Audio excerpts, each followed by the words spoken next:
અમેરિકાએ હવે કોઈપણ પ્રકારના વિઝા આપતા પહેલા એપ્લિકન્ટ્સના સોશિયલ મીડિયા અકાઉન્ટ્સની ઊંડાણપૂર્વક તપાસ કરવાનું શરૂ કર્યું છે.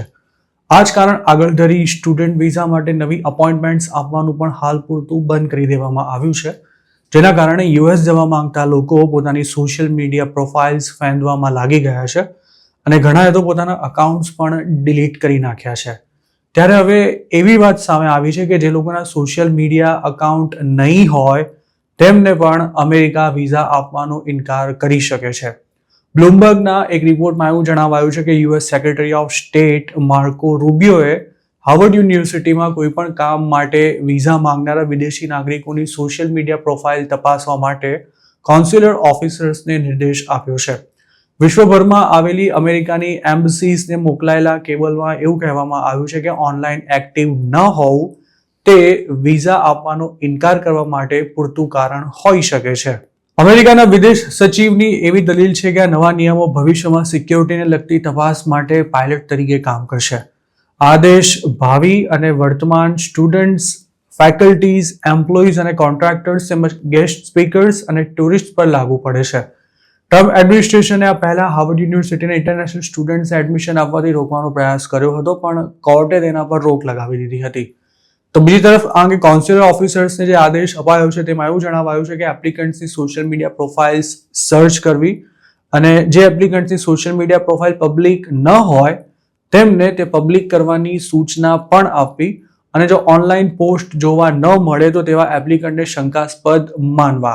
સ્ટેટ ડિપાર્ટમેન્ટના પ્રવક્તા ટેમી બ્રુસે આ અંગે કંઈ વધુ કહેવાનો ઇનકાર કરતા માત્ર એટલું જ જણાવ્યું હતું કે એડમિનિસ્ટ્રેશન પોતાના ટૂલ ચેસ્ટમાં રહેલા દરેક ટૂલ્સનો ઉપયોગ અમેરિકામાં આવનારા કોઈપણ વ્યક્તિની તપાસ કરવા માટે કરે છે અને યુએસમાં કોણ આવી રહ્યું છે તેની તપાસ કરવાનું ચાલુ રખાશે, પછી ભલે તે સ્ટુડન્ટ હોય કે બીજું કોઈ. લોયર્સ અને ફ્રી સ્પીચના સમર્થકોએ માર્કો રૂબિયોએ આપેલી આ સૂચના પર ચિંતા વ્યક્ત કરતા એવું જણાવ્યું છે કે તેનાથી લોકોના અધિકારોનો ભંગ થઈ શકે છે. એક્સપર્ટ્સનું એવું પણ કહેવું છે કે અમેરિકાની સરકાર એવી સ્થિતિ સર્જી રહી છે કે જે લોકો સોશિયલ મીડિયા પર એક્ટિવ છે તેમના માટે યુએસ આવવું ખૂબ જ અઘરું બની ગયું છે અને જે લોકો સોશિયલ મીડિયા યુઝ નથી કરતા તેમને પણ શંકાસ્પદ ગણવામાં આવી રહ્યા છે.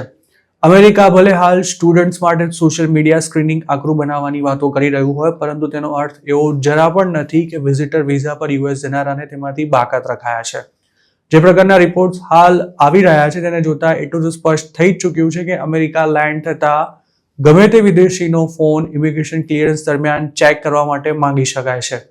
ઓફિસે જ્યારે કોઈનો ફોન માંગે ત્યારે તેને અનલોક કરીને આપવો પડતો હોય છે અને પછી તેની સોશિયલ મીડિયા પ્રોફાઇલ ઉપરાંત વોટ્સએપ મેસેજીસથી લઈને ફોટો ગેલેરી અને ફોનમાં રહેલા ડોક્યુમેન્ટ્સ તેમજ ઓડિયો ફાઇલ્સ પણ ચેક કરવામાં આવી શકે છે અને આ ચેકિંગ 2-5 મિનિટમાં પૂરું નથી થતું.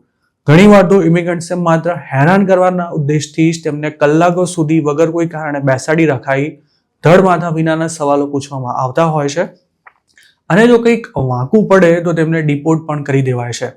એટલે જ તો અમેરિકા જતા વિદેશીઓની સંખ્યા પણ ધરખમ રીતે ઘટી રહી છે.